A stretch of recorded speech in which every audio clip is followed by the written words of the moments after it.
If you're in sales or you sell anything, you would have heard these objections. I need to talk to my team, wife, partner first. I want an X dollar discount, or you're more expensive than the competition.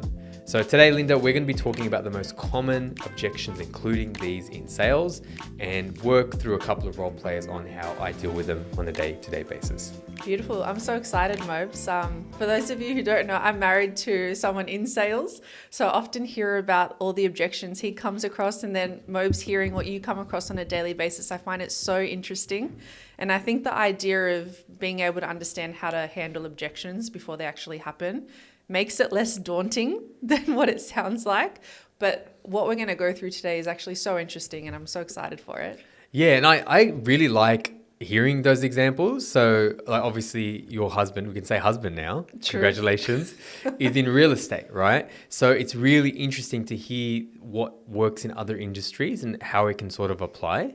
So I think whether you're in sales or you're not in sales, or you just find yourself having to do sales sometimes, they're the really, really common ones. I need to talk to someone, I want a discount, you're more expensive. And if we have time, we'll have a bonus one in there as well. Yeah, I think that's a really good point, because even for myself, I'm not in sales, but we are having these sorts of conversations just being in client services. So Yeah. I think it's a great place to start, even for people like me who aren't even in sales. Yeah. Yeah. So we'll do the first role play. I'll set it up first. This one, I have to give credit to Marcus Sheridan. Shout out to Marcus. He shared a resource on this, and I really like the way he deals with this. It's essentially the one around like, I need to talk to my team first. I need to talk to my partner, my wife, my husband first. It's dealing with that. Now, I want to do that quick role play with you. Most people say, that sounds great. And I used to say that as well. Like, oh, that sounds great. Just let me know. And then I'll try to book a meeting when I can get followed up. But you often know by that point, this is like, you're really close. You've done all the things. You feel like you've hit all their objections, and then they're like, I need to talk to them first. They're using the missing person. Yeah. They're using the missing person. I've heard one that, I can't remember if it was from yourself, Linda, or for real estate, but one that's like, it really attacks their ego a little bit. Like, oh, you really need them. Ooh. I don't like that one. It's like, No. oh, do you really need your wife to make this decision, or can you make it by yourself? I don't like that at all. I think Can't that see is that landing so... well. I've heard that being communicated, right? Like in sales strategy or training. And I'm like, that's just insulting, man. If someone's insinuating that my wife is somehow not important or something, I'm not going to be happy It's a bit with jarring. it. Yeah, exactly. So let's give this one a go, and let's see how it goes. So yeah, why don't you say to me, cool, I need to talk to XYZ first, and we'll go from there. Okay. Mobes, that sounds really great, but I do need to talk to my partner first before giving you an answer. Look, Linda, I completely understand that you want to run this by your partner. That makes perfect sense to me. Over the years, I've noticed that most people in your position normally already have a strong gut feeling about what they want to do. Would you say that's true in this situation? Yeah. I think I have a pretty good gut feeling on where I want to head. I guess I just want to sense check it first with my partner. Got you. Okay. And so what's your gut telling you right now? Putting me on the spot. Yeah, I think I'm pretty happy with what I've heard so far. Right. Yeah. And why is that? I guess all the problems that we are experiencing when it comes to HubSpot, it sounds like that you guys have dealt with this problem a lot in the past, and you've been able to solve this for other companies. So, And what else? I think us working together, we're going to be spending a lot of time together, and I think the work is one thing, and culturally, it's important that we have the right businesses that we're working with as well. And in your mind, what do you think the outcome will be of working together? Ideally, we're solving the problems and that we've discussed, and we're having fun along the way. And what your targets as well, specifically around business outcomes, remind me what they were again. Yep. So we want to make sure that we're hitting at least 10 mil in the next 2 years. And do you think some of these fundamental issues we spoke about could be solved? I do. Yeah. I think that they'll be able to help us hit that target as long as we're got the right systems and processes in HubSpot, which is what we're talking about right now. I think that'll help us scale. Okay. So based on everything that you've said, is there any reason why we wouldn't move forward today? Not particularly. No, I guess just making sure that everybody else in the business is also happy with the decision as well. Do you think they'd agree with this? I do. Yeah, I do think that they would agree. Okay. So what's stopping you from signing now? It's a very good question. I So, guess nothing. of course, we can go back and forth. You can push. And obviously, there gets a level where, and even if I don't get, like, sales is all about probability. It's all about probability. How do you put it in your favor, right? So even if I don't get the, okay, cool, I'll sign now, there's a chance I might. I also really like that as well, Mobes, because you're getting me to verbalize everything that's good. Yeah. Yeah, so it's reinforcing for me as well in the moment. It's doing a few things because if I say like, okay, what's your gut, telling you? So the whole point is, and this is why I like this from Marcus, is like, okay, cool. Well, normally I've done this a lot, and normally at your point, leaders or, XYZ person has a strong gut feeling about what they want to do. Like normally they do. Would you say that's the case? Yeah. Okay, great. Amazing. So you're taking chips off them at a time, right? Yeah. It's like, okay, what's your gut telling you? Okay, why is it telling you that? All right, is there a reason? And then I use the law of three. Okay, tell me more. Anything else? Like, is there another reason? And I just kept probing a little bit. Like, that's law of three. So law of three is like asking the same question, but I asked it a different. So I actually used another principle here. I'm like, okay, cool. Why is that? So that was one. And then I'm like, anything else? And then I still wasn't really satisfied with what I was getting. I know this is a fake kind of role play. You don't even have a read ahead. You're making it up on the spot. But then it's like, okay, well, tell me about the outcomes. It's still the exact same question. Yeah. But it's using law of So three. and that avoids surface level answers, which gets them more invested. Is that right, Mobes? Is that fair to say? Yeah, it's getting them exactly, because normally the first time they will say something very basic. Yeah. Like, I think I'll get more leads. I think I'll solve my problem. It will solve my problem. Okay, cool. Tell me more about that. Like, you want to dig deeper. And you want, really what I'm listening for, I won't stop until I hear a business outcome. In the sales process, up until this point, is there something that you do to try and see if there are any other decision makers that need to be a part of the conversation before it happens? Yeah, and it's a really good point. You asked me about this because you mentioned, do you want to share the real estate example really quick? Yeah. So my husband, Omid, weird to say, freshly husband. Anyway, he's in real estate, and he will always ask the question in terms of if someone's trying to sell their property and trying to pitch to sell their property, he will ask, okay, is the property in your name and your wife's name? If it is in the husband and the wife's name, then to the tail end of that conversation, he will say, okay, when's a great time for you and your wife to meet? So he'll make sure that the missing person isn't the reason why he loses the business. Yeah. He'll schedule the appointment around both of their availabilities, not just the one. Yeah. Yeah. And this happens a lot. Like, there's multiple ways around that. It's the same thing in our industry, in our space as well, or B2B sales as well. Same exact thing. So normally earlier on in the sales process, because we're talking about the tail end now, like this part here, I need to talk to my wife first. It means you've done your discovery, you've found what's important. That this might be the second or third meeting, depending on your industry.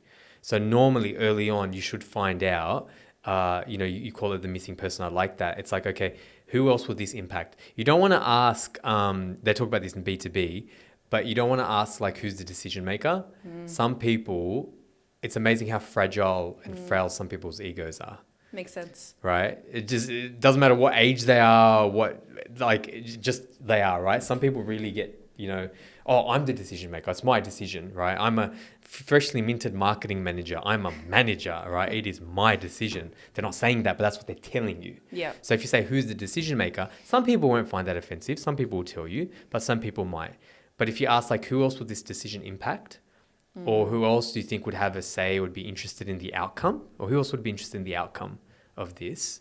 Then you know early on. Yeah. And then still sometimes people, I get this all the time, still they'll push back. They're like, okay, awesome. All right, let's present this. You had mentioned that this would impact, or your CEO would have a strong say in the outcome of this. Let's get them there as well, if that's okay, and go from there. They still might push back. So the only thing I can sort of suggest then is like, it really depends on how aggressive you want to go. Like, you can literally say, oh, look, what I found, Juliet, to be honest with you, is that normally we do need to present this in front of the stakeholder anyway. And all it means is like, then it saves you time for having another meeting. Yeah. So it's probably just best we skip that step and get them there, because it will just save a bit of time, because normally what we find that what we will share, then the onus is on you to communicate that to them. And that might not, that might be easier if we do, just to make your life easier. So always try to make it about them. Like it will be a little bit harder, you know, like you don't want to offend them. Like, oh, you're a dumbass, you can't explain this, right? But it's like, well, we just want to make it easier for you, because what we find then is that our point of contact will need to explain it. I just want to make your life easier. And also chances are there'll be an additional meeting. Yeah. So let's just save time and book it now. It's a high authoritative way to say that. Yeah. Tie it back to experience. Look, again, I did sales coaching for a couple of years, and you know, people will say, well, I've tried this, and it's like, nothing is guaranteed. Like, these are all things to try to sway things in your favor and at least get you authority, because even if you do them and they say no, your competitors probably aren't doing that. Yeah. So you're going to do things that consciously and subconsciously are going to make you an authority, and they're going to respect you more. Yeah. You know? Yeah, okay. Because it's not, I think, as a side note, one of the things that I struggled with for many, many years, because like, you know, I was always like a nice guy, right? And I'm still a nice guy, but you always want to please people. Like you're always trying to please people, and you always want to be nice and help them out. But you realize like that people say, oh, people will buy from you, you know, who they like. That's so not true. Right. So not true. I've sold, so if you're listening, you don't know what I look like. I'm a brown Pakistani Muslim guy. I've sold to Pauline Hanson supporters. I've sold to Zionists. I've sold to people who I don't necessarily agree with, but they don't care. Yeah. Right? I've sold to people who've had, oh yeah, I've got this buddy, he works at this agency. You've seen this, right, Linda? We've sold to people who, our POC, their brother worked in marketing, but they still went with us. Yep. Do they like us more than their brother? Hell no. Hell no, right? Yeah. But everyone loves the color green, right? Everyone respects the color green more than anything else. Yeah. So I just share that example, not as a woe is me example, but as an example to say, like, you can't worry about that. Yeah. They'll always buy from you if they respect you, not if they like you. That resonates so much to me, even as a marketer. Because even from a messaging point of view, we always try and focus on how we can help that person thrive in their life and help them solve the problem that they're experiencing. So I think if you give them confidence and trust that you can solve their problem, that's ultimately the most important thing. So it makes a lot of sense. Yeah. Yeah. Cool. The next one, I want a discount.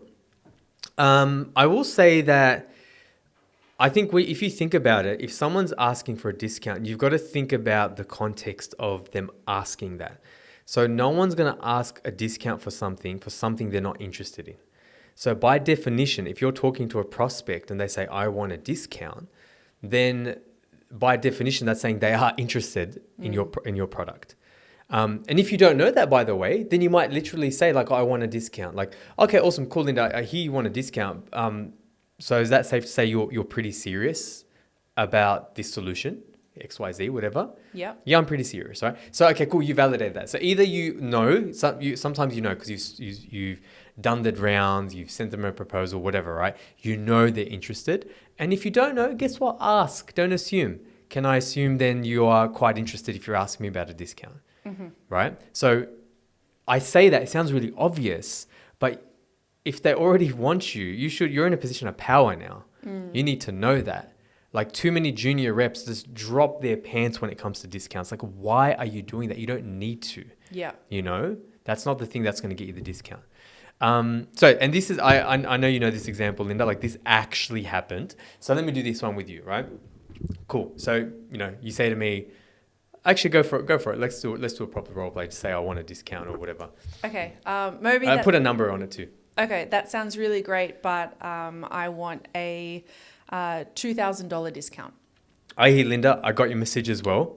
Saw your request. We can't do that. Is that going to be a deal breaker? A deal breaker. Probably not a deal breaker, no, but we'd love to be able to see if we can negotiate a little. I'm assuming you're obviously serious about doing this. Yes, we are. So, look, it'd be disappointing for 2K that we couldn't do this great work together. Can I ask, if you had to get the budget, where could you get it from? If I had to get it elsewhere in the business. Yeah. If you had to find that budget. If we couldn't do this for 2K, that'd be super disappointing. But if you had to get it, where could you get it from? There are a few other projects that are on the line at the moment, but we haven't gotten over the line. So Okay. could talk to the team about potentially moving around budgets. Okay. So when will you know by? Within this financial year for sure, we're wanting to make a decision. So I think within the next month or two. Okay. So let's set a time. We'll put in our calendar and we can catch up then and talk about that. Okay. All right. No worries. I'll stop. But what did you notice about that? Went straight into solutions mode, which is really interesting because it just took me right away from being able to negotiate the discount, and you went straight into, okay, like how can we make this work? Which is really interesting because you've done this before and I've seen it and it works. It's really hard theoretically to get my head behind it because I would expect someone who's asking that question to go hard. But I think if you're not negotiating with another salesperson and you're negotiating with someone who, like typically what is the marketing manager or maybe the CEO, I can see how they'd be guided down this path. So do you know why it throws you right away? Because most people, so I have to shout out to Chris Ma. So he was coaching me on this. I had this real scenario. This was about 2 years ago and I learned this from him and I've used it ever since. And we might have even have done a role play on this together, right? The thing is most people will expect when you say, I want a $2,000 discount, they'll say, look, Linda, I completely hear you, but we put a lot of time and effort into this and you have to understand that we're doing data. Like they're expecting a monologue. They're expecting me to now sell to you. But what I learned is when you make it shorter, you have to now sell to me.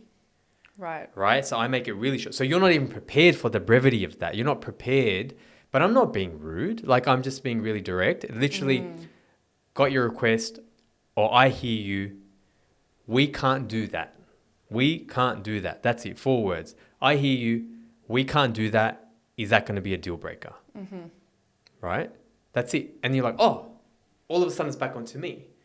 So like the more questions you can ask, the more justifying they have to do, not you anymore. Because in the first case, where how most people do it and how I used to do it, it's like, I can't because this and that, or maybe we can move things around. The other common one that comes up, which I've used in the past, and I think it's still okay in some context, is like, look, we can't do it. We might have to remove something first to maybe make that work within your budget. Okay.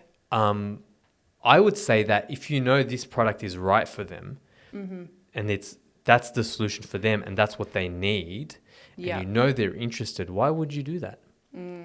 Why would you drop your margin? Like if it's a $10,000 product and now you've dropped $2,000, you have to sell 2-3 other deals to get that margin back. Yeah. And it never feels nice when you do that.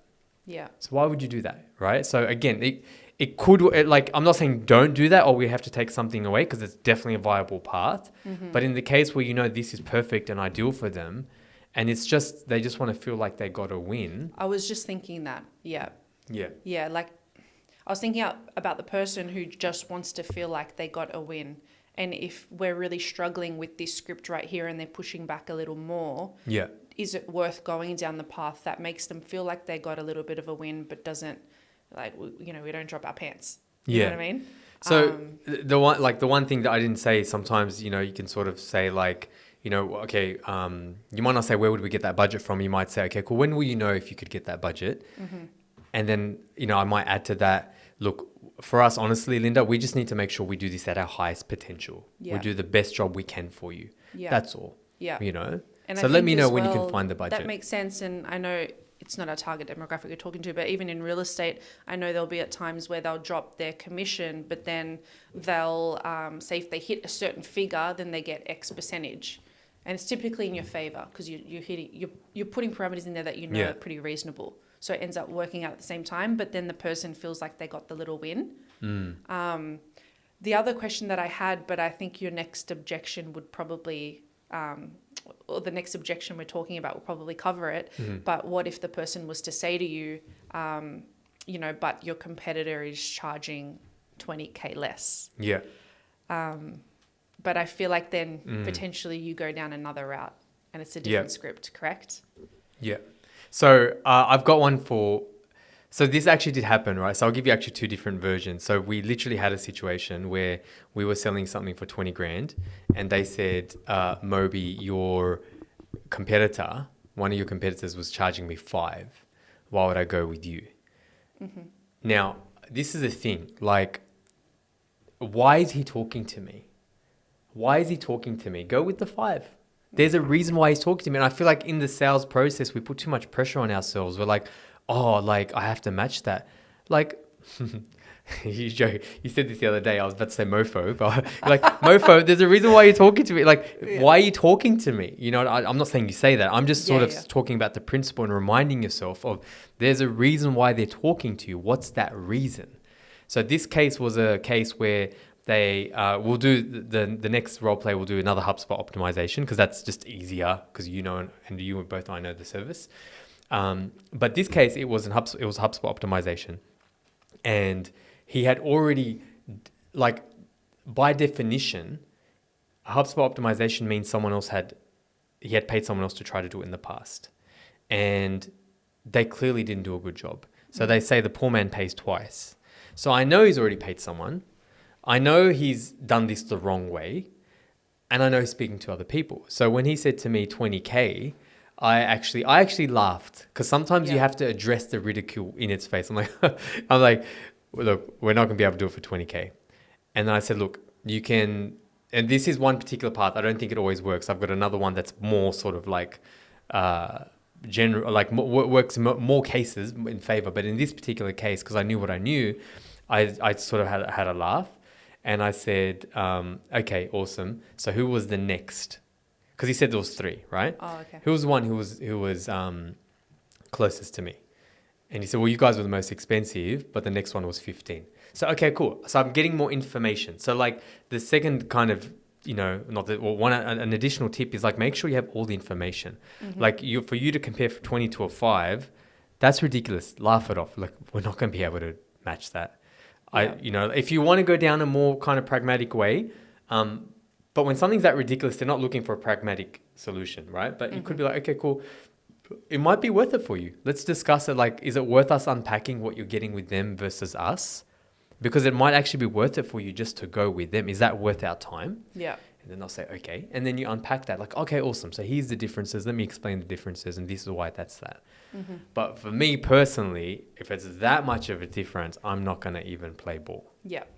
Yeah. So I sort of said to the gentleman, look, you've already been somewhere and there's a reason why you're speaking to us.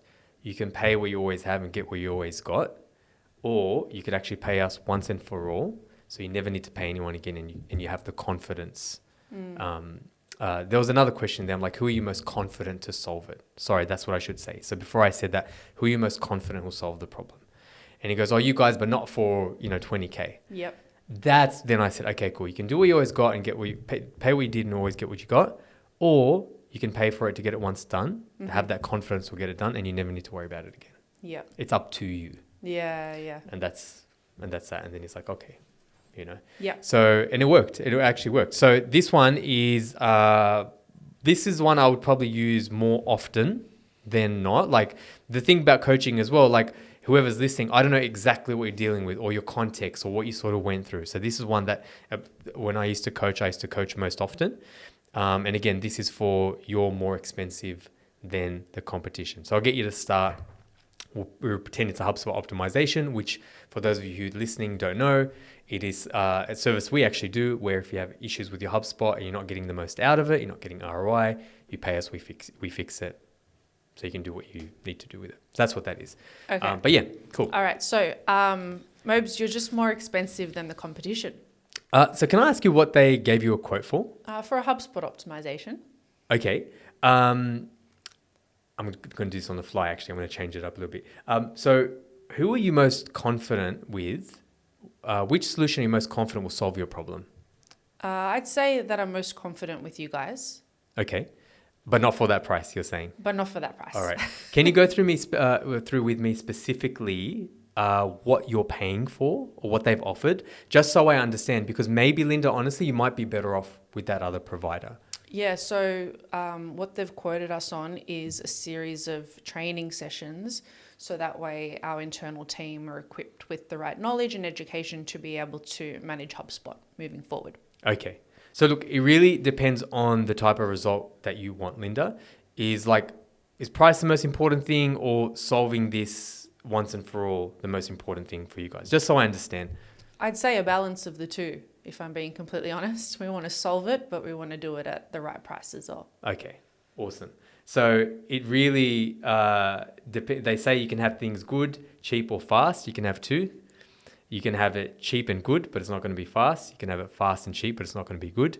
So that's something that you guys just have to weigh up what's more important to you. Can I make a suggestion? Yeah, of course. So what they've quoted you for is for training, and that'll help change, that'll help on skills. But what it won't do is it won't change behavior. So you're speaking to us about HubSpot optimization, so you've gone through this before. So if you just want to train them on skills, then just understand that you might need to pay someone again in 3 to 6 months. But if you want to sort this out once and for all, and if that's the most important thing for you, then you make that additional investment and we can sort this out for you once and for all. Mm-hmm. Yeah, okay. So what's more important to you? Like, is it the price or do you want to sort this problem once and for all? Well, we need to sort this problem out. It's been something that's been going on for years and, we can't scale without sorting out our HubSpot. So, yeah, the problem is more important than the price. But just thought I'd ask the question. No, that's fair. Look, you got to decide, is it just change, like, do you want to change behavior once and for all or do you just want to set some skills? Because if you want to do it comprehensively, that's probably the most thing likely that'll get you towards your 2x sales goals and 30% conversion goals. But it's really up to you, whatever's more important, and you've got to decide what's actually more expensive, doing it in piecemeal or sorting it once and for all. Yeah, okay, makes sense. Cool. And then from there, I'd obviously try to understand what next steps are. Okay, what's next for you? Mm-hmm.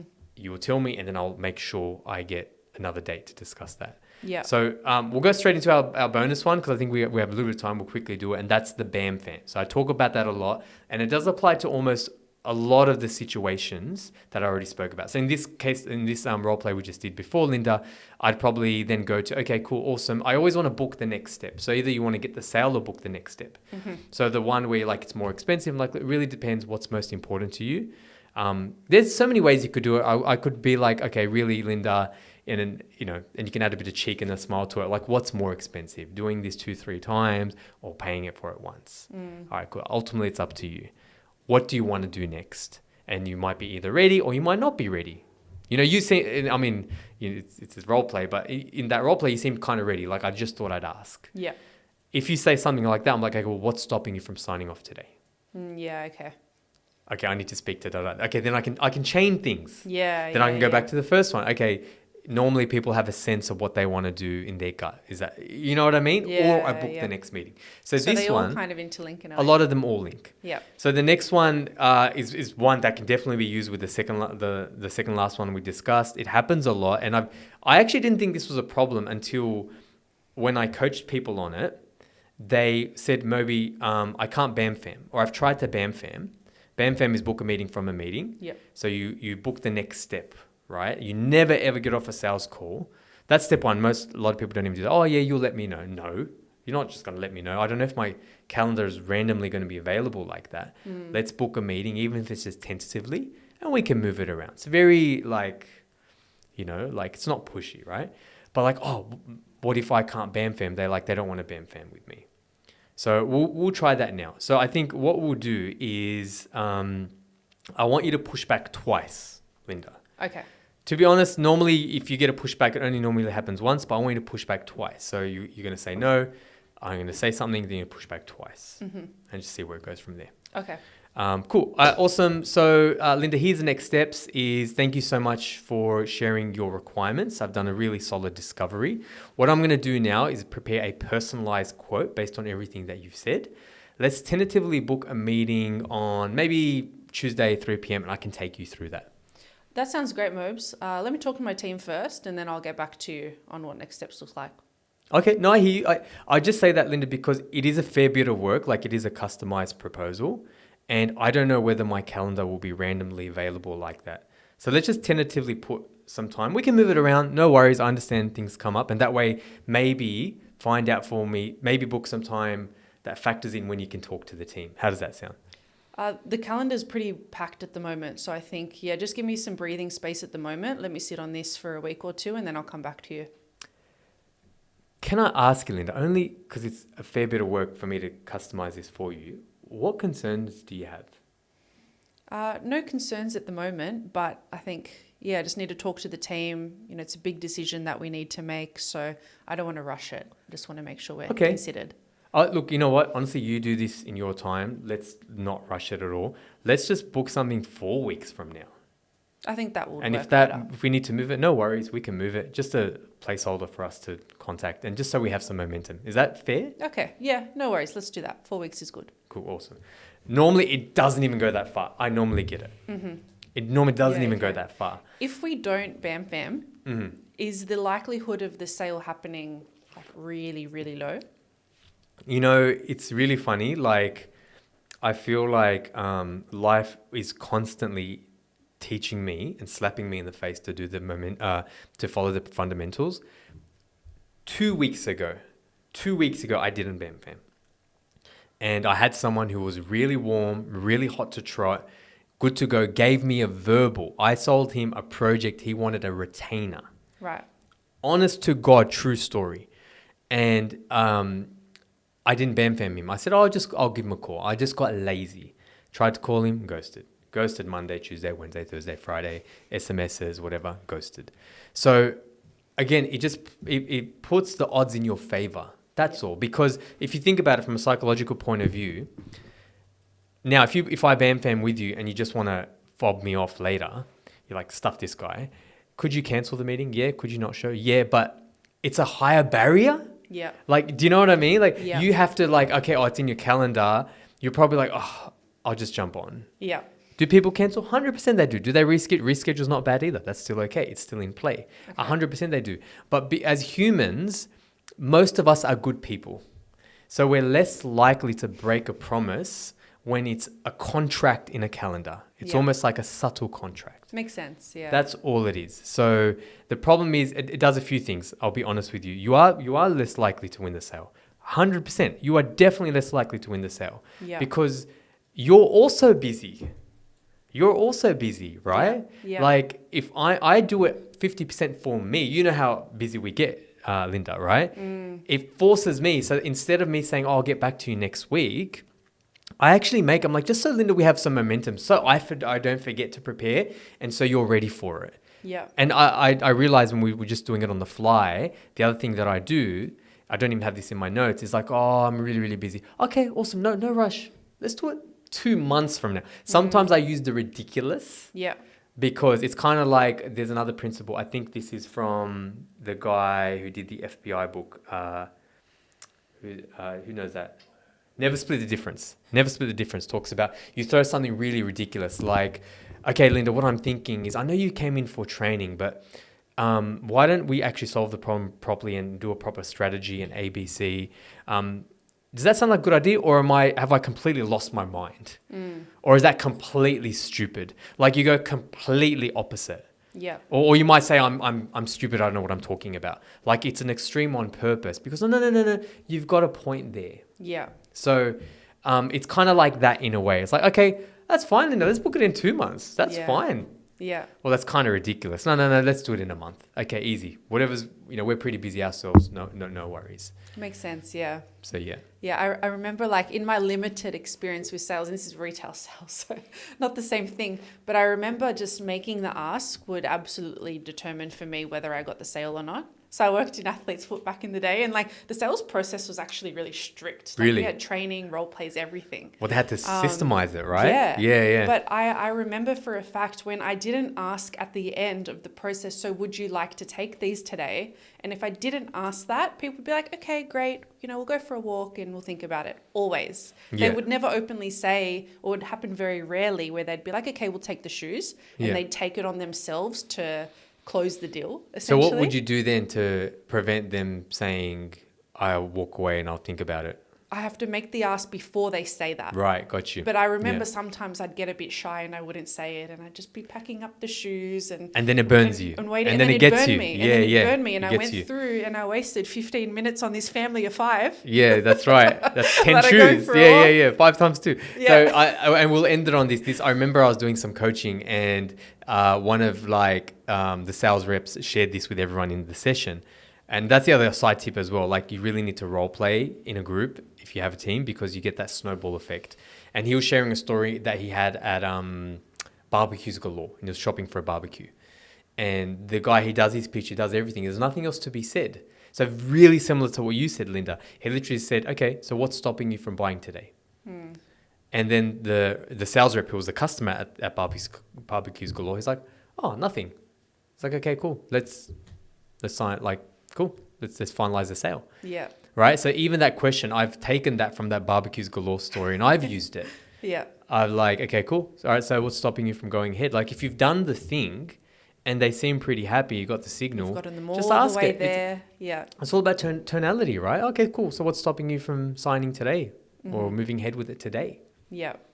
They will tell you what's stopping them, and then you can address that. Yeah.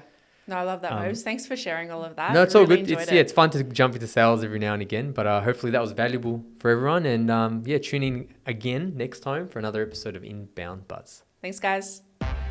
Thanks for listening to Inbound Buzz. Learn anything? Return the favor by spreading the word. Want to make your mark in digital? Need help with your digital strategy, inbound, and marketing automation efforts? Then visit redpandas.com.au and be sure to tune in next time for another Inbound Buzz hit.